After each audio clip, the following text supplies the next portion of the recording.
Hello everyone, welcome to the new world with IITian thinking. तो दोस्तों, आज हम इस क्वेश्चन को सॉल्व करने वाले हैं और इस क्वेश्चन को सॉल्व ही नहीं करेंगे, इससे रिलेटेड जो भी कॉन्सेप्ट है ना, मैं वो भी बताऊंगा और जो फॉर्मूले निकल के आएंगे आप उसे नोट कर लेना। मैं डायरेक्ट फॉर्मूले भी आपको सिखाऊंगा, ठीक है, क्योंकि ये बहुत ही इंपॉर्टेंट है। डायरेक्ट इस क्वेश्चन के थ्रू मोटिव है कि कई सारे कॉन्सेप्ट आप सीख जाओ। तो चलो सॉल्व करते हैं। ये एक्चुअली में मैचिंग का क्वेश्चन है कि जेड फॉर क्रिटिकल स्टेट क्या होगा, इसमें से कौन क्या आएगा, जेड फॉर रियल गैस क्या आएगा, Z for real gas at low pressure, Z for real gas behaviour, ideal gas behaviour में क्या होगा। तो आओ हम इसको सॉल्व करके दिखाते हैं आपको एक एक क्वेश्चन, ठीक है।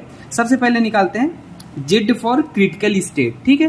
क्रिटिकल स्टेट पे जेड, जेड क्या होता है पता है ना, कॉम्प्रेसिबिलिटी फैक्टर होता है। देखो सबसे पहला जेड फॉर क्रिटिकल स्टेट निकालते हैं, ठीक है। जेड फॉर क्रिटिकल स्टेट, अब देखो कॉम्प्रेसिबिलिटी फैक्टर आप पढ़ते हो, गैस स्टेट में पढ़ोगे। देखो क्रिटिकल स्टेट पे होगा क्या, ध्यान देना। हमें पता है जेड बराबर क्या होता है, PV equal two upon NRT, Z PV upon NRT, ठीक है, ठीक है ना। अब देखो यहाँ पे हमारा PC क्या होता है, C मतलब क्रिटिकल स्टेट होता है और VC मतलब क्रिटिकल स्टेट, मतलब जो प्रेशर की वैल्यू है वो क्रिटिकल स्टेट पे क्या होता है, ये याद कर लेना, A/27B²। और TC हमारा क्रिटिकल स्टेट पे क्या होता है, 8A/27RB। एक फॉर्मूला और याद कर लो, आ ही गए तो TB बॉयल टेम्परेचर बोलते हैं, A/RB होता है, R गैस कांस्टेंट है, ठीक है ना। अब देखो वैल्यू बस पुट करना है और कुछ नहीं, सिंपली। और हमें पता है जेड बराबर क्या होता है, PV/NRT, लेकिन यहाँ पे हम क्या लिखेंगे, n की वैल्यू क्या लेंगे, 1 ले लेते हैं।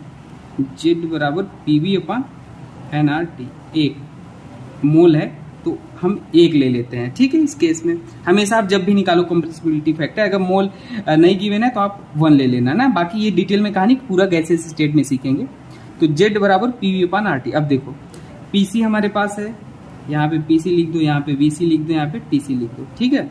हमारे पास TC भी है और हमारे पास VC बराबर जो होता है वो होता है 3B होता है, ठीक है। अब वैल्यू को हम बस पुट कर देंगे इसमें, तो इसमें वैल्यू आप पुट करोगे तो क्या हो जाएगा, ध्यान देना। Z बराबर PC की वैल्यू कितनी है, A/27B², VC की वैल्यू है 3B, ठीक है। ये फार्मूले सारे याद कर लेना, बहुत ही इंपॉर्टेंट फार्मूले हैं। मैं इसको हेडिंग में कर देता हूँ, ठीक है, ताकि आप याद कर लो इसे। देखो ये फार्मूले हैं, ये हमेशा डायरेक्ट क्वेश्चन भी आ जाते हैं इनसे, तो आप याद रखना, ठीक है। देखो ये TB बॉयल टेम्परेचर होता है और ये VC, ठीक है।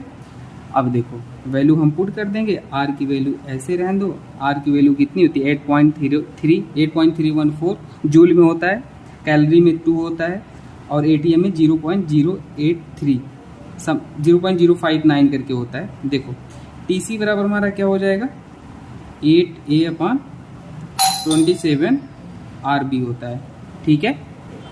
तो अब यहाँ पे देखो इसको सॉल्व कर लो, एक B से एक B कट गया, 3 1 जा 3, 3 9 जा 27, ठीक है। और यहाँ पे हम वैल्यू इसको सॉल्व कर लेते हैं, इधर साइड यहीं पे सॉल्व करते हैं ताकि आपको सारी चीज़ें यहीं पे दिखती रहें। देखो Z इक्वल टू A/9B, क्योंकि यहाँ पे 9B बचा है, और इसको हम ऊपर ले जाएंगे 27RB/8A/R, ठीक है।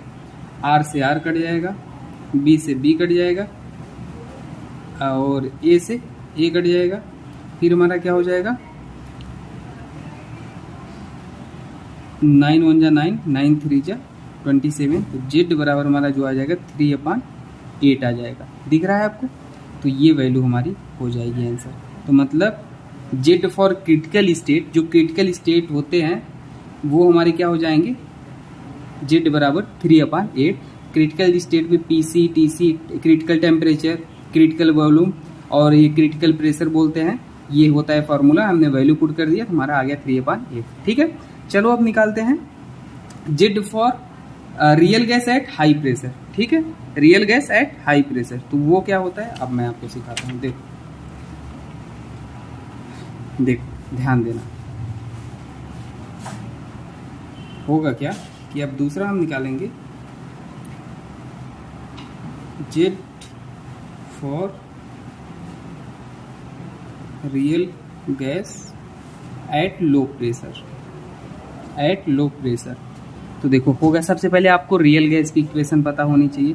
तो रियल गैस की इक्वेशन क्या होती है, P plus a n square upon V square बराबर क्या हो जाएगा, V minus n b equal to n R T, यही होता है, ठीक है। अब देखो, अब हम यहाँ पे करते क्या है कि अगर जब भी कभी भी प्रेशर लो है, ठीक है, या मॉडरेट भी बोलते हैं, ठीक है ना, लो या मॉडरेट बोले तो हमारा उस कंडीशन में जो हमारा बी होता है ना, बी को हम क्या कर देते हैं, निगलेक्ट कर देते हैं, बी, ठीक है। ए बी क्या है, फोर्स बताते हैं, फोर्स ऑफ अट्रैक्शन को बताते हैं। लेकिन यहाँ पे समझो, मैं अभी वो डिटेल में नहीं जाना चाहता, मैं आपको बस ये बता रहा हूँ, अगर लो प्रेशर या मॉडरेट प्रेशर गिवन हो तो वहाँ पे बी निगलेक्ट कर देते हैं, ठीक है ना। और बी निगलेक्ट कर देंगे तो हमारा यहाँ पे इक्वेशन क्या हो जाएगा, P प्लस ए, और यहाँ पे एन बराबर 1 ले लो, क्या ले लो, 1, आसानी के लिए, ठीक है ना। मोलर वॉल्यूम हो जाएगा, मतलब जो भी चीज़ें अगर यहाँ पे एन बराबर 1 ले लेंगे तो हमारा मोलर हो जाता है वो, मोलर, ठीक है। तो ए अपान वी स्क्वायर एम, ये मोलर क्यों हुआ, क्योंकि हमने एन बराबर 1 ले लिया, मोलर वॉल्यूम अब कहलाएगा, वही तो मैंने बोला, ठीक है।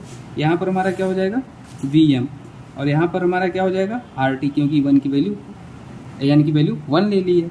अब देखो, अब इसे सॉल्व कर लो, तो इसका मल्टीप्लाई कर लोगे तो पी वी एम, इसका मल्टीप्लाई, फिर यहाँ पे इसका मल्टीप्लिकेशन इसमें, V m a upon V square m बराबर आर टी हो जाएगा, ठीक है। फिर हमने क्या किया, एक वी एम से एक वी एम काट दिया, हमारा क्या आ गया, पी वी एम बराबर प्लस ए अपान वी एम बराबर आर टी।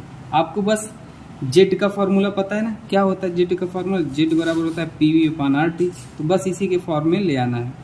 तो यहाँ पे देखो आर टी है ही हमारे पास, पी वी यहाँ पे है, तो हम क्या करते हैं, यहाँ पे आप डिवाइड करना पड़ेगा। तो आप किससे डिवाइड करोगे, सोचो थोड़ा। तो कुछ नहीं, हमें P V upon R T लाना है, तो आप क्या कर लो, आर टी से डिवाइड कर दो दोनों साइड, ठीक है ना। तो divide both side R T से, ठीक है। तो यहाँ पे क्या हो जाएगा, P V M upon R T, अपना काम हो गया। और यहाँ पर हमारा क्या हो जाएगा, ए अपान वी एम, और यहाँ पे आर टी हो जाएगा बराबर 1 हो जाएगा। हमें चाहिए क्या, ये चाहिए ना, तो जेड, इसकी वैल्यू हमारी क्या है, यहाँ पे देखो जेड है, इसके जगह आप जेड लिख दो और 1 को वहीं रहने दो, इसको उधर ले जाओ, तो क्या हो जाएगा, ए upon R T V m, a upon R T V M. तो हमारी ये आंसर आ गया, जेड बराबर एट लो प्रेशर पे जेड की वैल्यू 1 माइनस ए upon R T V M हो जाता है। मतलब जेड की वैल्यू हमारी क्या आ रही है, आप देख रहे हो एक में से समथिंग माइनस हो रहा है, तो मतलब जेड की वैल्यू 1 आ रही है, ठीक है, 1 आ रही है। और जेड की वैल्यू अगर 1 आ रही है तो वहाँ पे कौन सा फोर्स काम करता है, वहाँ पे अट्रैक्टिव फोर्स काम करता है। नहीं, जेड की वैल्यू 1 है तो यहाँ पे अट्रैक्टिव फोर्स ही लगेगा, ठीक है, जेड की वैल्यू कम है 1 से, ठीक है। तो ये बात याद रख लो, बाकी गैस स्टेटमेंट डिटेल में अपन पढ़ेंगे। तो ये रहा आंसर, ठीक है, लो प्रेशर के लिए। अब मान लो अगर बोल दे वेरी लो प्रेशर है, तो वो केस भी मैं आपको बता देता हूँ। ये मॉडरेट था या लो बोले, लेकिन वेरी लो बोले तो उसके लिए भी मैं बता देता हूँ क्या होगा, ठीक है। वेरी लो का केस यहाँ पे ले लेता हूँ मैं, ठीक है, दिख रहा है आपको, देखो अगर बहुत वेरी लो प्रेशर बोल दे, वेरी लो प्रेशर, ठीक है, तो उस केस में आप क्या करना, ए और बी को दोनों को निगलेक्ट कर देना, ठीक है, दोनों को निगलेक्ट कर देना। तो अब रियल गैस इक्वेशन क्या बन जाएगी, P plus a n square, ठीक है ना, V square V minus n b बराबर एन आर टी। ठीक है, चाहे तो वन एन की वैल्यू 1 ले लो तो मोलर हो जाएगा। तो यहाँ पे अगर हमारा ए और बी दोनों निगलेक्ट है तो इसको भी 0 कर दोगे और यहाँ पर इसको भी 0 कर दोगे तो हमारा क्या आ जाएगा, पी वी, इसको 0 कर दोगे तो ये P का मल्टीप्लाई यहाँ होगा पी वी बराबर एन आर टी और जेड बराबर हमारा क्या हो जाएगा, P V upon n R T. ठीक है, दिख रहा है आपको? तो हमारा ये आंसर आ जाएगा जेड बराबर P V upon n R T. मतलब इस केस में जेड बराबर 1 आता है, ना तो अट्रैक्शन फोर्स होगा ना तो रिपल्सन फोर्स होगा, ऐसा। ठीक है ना, तो जेड बराबर 1 आ जाएगा, ये भी आप याद रखो। ठीक है, ये वैल्यू आ जाएगी। ठीक है, चलो आगे देखते हैं अगला क्वेश्चन। एट हाई प्रेशर पे क्या होगा? तो एट हाई प्रेशर ना बस ए क्या हो जाता है, निगलेक्ट हो जाता है, ए को निगलेक्ट कर देते हैं, वॉन डेर वाल कांस्टेंट है ये सब। ठीक है, तो यहाँ पे हमारा P V plus a n square upon V, यही था ना, पीछे हमने क्या लिखा था, यहाँ से देख लेते हैं, ये रहा। जेड बराबर हमारा क्या था, P plus a n square upon V square. ठीक है, P plus a n square upon V square बराबर वी माइनस एन बी बराबर एन आर टी।